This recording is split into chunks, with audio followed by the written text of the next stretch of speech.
Et du côté des transports aériens, l'aéroport de Tahiti achève une année historique. ADT prévoit de finir 2023 avec plus de 2 millions de passagers pour l'ensemble de ces 4 aéroports, soit 15% de plus qu'en 2019. Un bon bilan pour son directeur général Jean-Michel Ratron qui est sur le départ. Les précisions d'Esther Parocordet.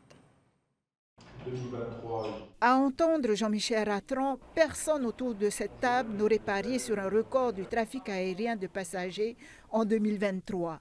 Plus de 15% par rapport à 2019. Tous ont vécu les années sombres de la pandémie du Covid avec un effondrement de la fréquentation en 2020-2021.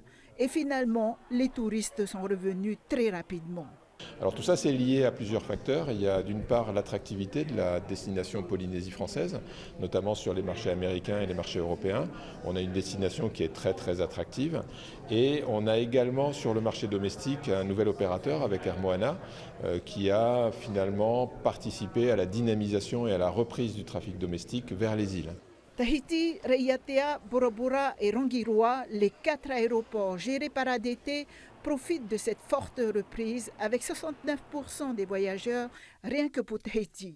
Les offres vont s'étoffer. Après Seattle, le Japon s'ouvre à la Polynésie à partir de lundi et Delta Airlines revient sur le Fénois la semaine prochaine.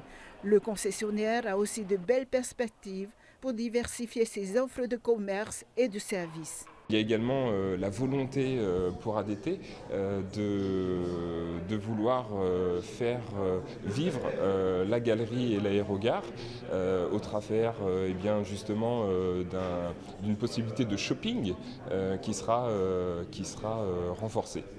Et malgré la fin de la concession, ADT continue ses opérations d'investissement. Près de 4 milliards sur fonds propres serviront à des travaux. Arrivé il y a seulement 3 semaines, le nouveau directeur est déjà opérationnel et connaît la Polynésie. Ça fait 20 ans que je travaille dans l'exploitation aéroportuaire, j'ai travaillé dans des plus grands aéroports, dans des plus petits et j'étais déjà venu toujours pour le compte des GIS, qui est exploitant de l'aéroport.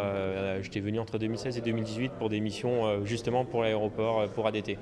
L'État prévoit de relancer l'appel d'offres de la concession de Tahiti Fa'a à la fin de l'année ou début 2024. C'est une page qui se tourne pour Jean-Michel Ratron qui prend sa retraite le 1er novembre après 4 ans de bons et loyaux services et la fierté de n'avoir licencié aucun de ses collaborateurs pendant la crise Covid.